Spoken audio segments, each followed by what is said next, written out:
Hi, I'm Jeff Mucklin, and this is Science at Home, which is brought to you by the Nurture Nature Center.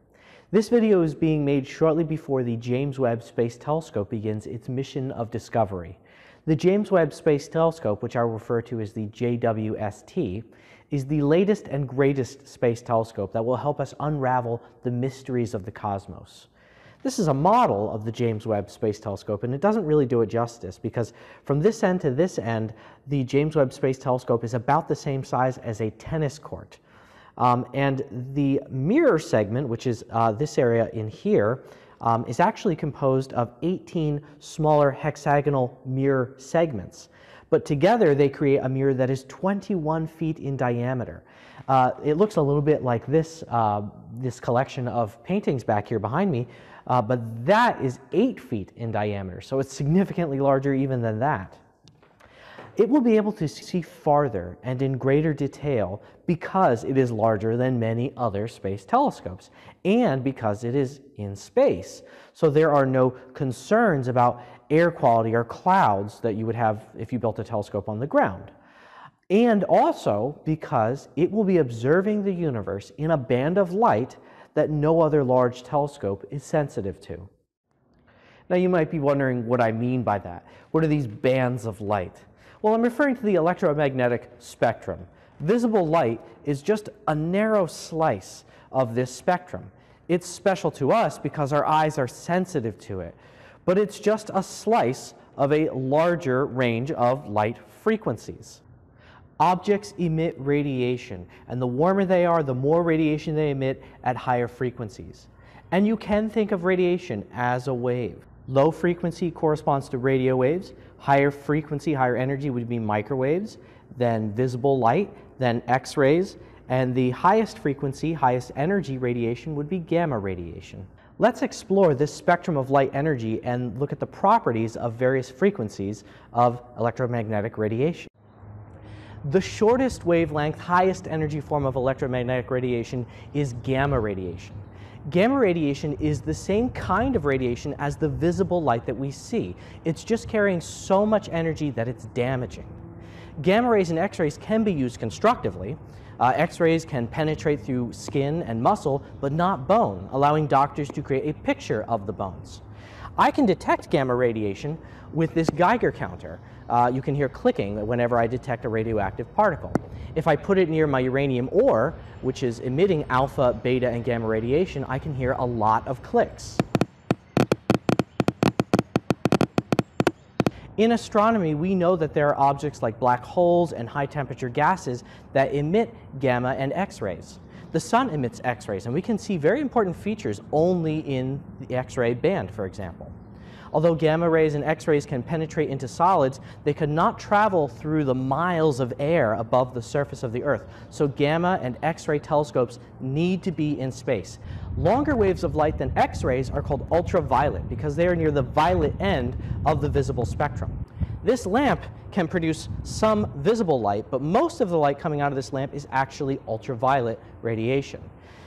It can excite the minerals in this rock and make them fluoresce. Right now the rock appears white, but under ultraviolet light they appear green. Some ultraviolet makes it to the ground, but most of it is blocked by the atmosphere, particularly by the ozone layer. So ultraviolet telescopes are best situated in space. This black light is emitting light at the highest end of the visible spectrum. This green laser is emitting light around the middle, and this red laser is emitting light at the opposite end, at the longest end of the visible spectrum.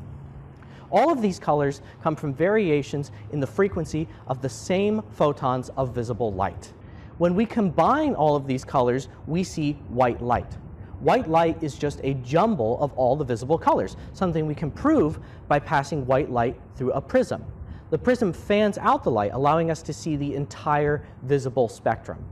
Sometimes astronomers use the whole spectrum, and sometimes we only look at a narrow slice of the visible spectrum. We can magnify the intensity of an image in visible light with lenses and with curved mirrors to do optical astronomy. As we extend beyond the visible portion of red light, we again discover more kinds of invisible light, this time called infrared because it's beyond the red end. Infrared light is emitted by warm objects. We can feel it even if we can't see it. Some animals can see it, by the way, and we once again have cameras that can see it, and we can convert the images from these cameras to make images that we can see. This is an infrared image of me. Notice that the hot objects in this image glow brightly, and cold objects are almost black. Since all objects emit infrared light, we can use it to see even when there is no visible light present. Warm objects in space also emit infrared light, but it is difficult for infrared light to transmit through our atmosphere, so a space-based infrared telescope would be helpful. As we go to the edge of infrared light, we encounter microwaves. Microwave radiation has a long enough wavelength that it can almost wiggle through some solids, and it can easily pass through the air at great distances, even if it's cloudy. Unlike gamma radiation, microwaves don't have a lot of energy, so they don't disrupt chemical bonds when they pass through things. Because microwaves can pass through solids, they can be used to send information. Wi-Fi signals are a thin slice of the microwave part of the spectrum. Microwave astronomy can be done on the surface of the Earth very easily. This is the Holmdel Horn. It's a microwave antenna. It's located in Holmdel, New Jersey.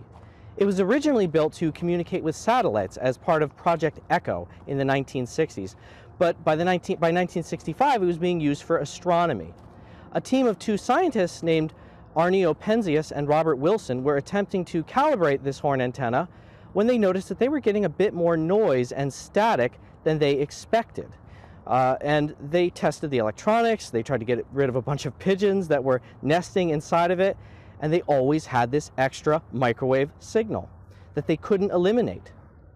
It seemed to be coming from the sky equally in every direction. Penzias and Wilson eventually tracked it down and ultimately discovered that they had detected the energy emitted by the Big Bang. The light emitted by the Big Bang has been traveling through space for billions of years, and it has been distorted into the microwave band of the electromagnetic spectrum. Penzias and Wilson earned the Nobel Prize for their discovery, and this is the microwave horn telescope that they used. The longest wavelengths are radio waves, and they can penetrate through solids even easier than microwaves can.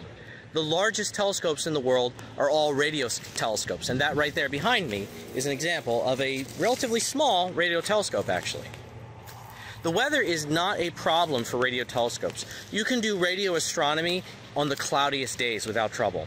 The biggest issue that radio telescopes face is that there are a lot of sources of radio emissions on Earth that come from people. Your local radio station is sending out a radio signal that is millions or even billions of times stronger than the faint signals that radio astronomers are trying to detect from natural objects in space. Radio astronomy telescopes are sometimes built in remote locations that are far from any human sources of radio signals to help remove this unwanted source of radio emissions. So we've explored the properties of different wavelengths of the electromagnetic spectrum, and when you look at this image here behind me, you can see that different parts of the electromagnetic spectrum reveal different aspects of our night sky. Each of these is a picture of the entire night sky, but seen in various wavelengths like X-rays, gamma rays, radio waves, visible light, and everything in between. Whenever we use a new frequency of the electromagnetic spectrum to look at the night sky, we discover new things. But until now, there's been this gap in our ability to see high-quality images of the universe in the infrared. But that's about to change with the beginning of the James Webb Space Telescope's mission. For this week's Science at Home video, I encourage you to make your own James Webb Space Telescope inspired art. One way you can do this is to get some black pieces of paper and some red and blue crayons, and then draw different shapes onto that paper. And then after you finish drawing, look at the paper with red and blue plastic color filters. You'll see different details emerge from your drawing depending on which color filter you're using. This is very similar to how astronomers take images of the night sky and look at them with different color filters to reveal different structures that are in the images that they're studying. I hope you're looking forward to the discoveries that the James Webb Space Telescope is going to make, and I hope you enjoyed watching this video. I'll see you next time.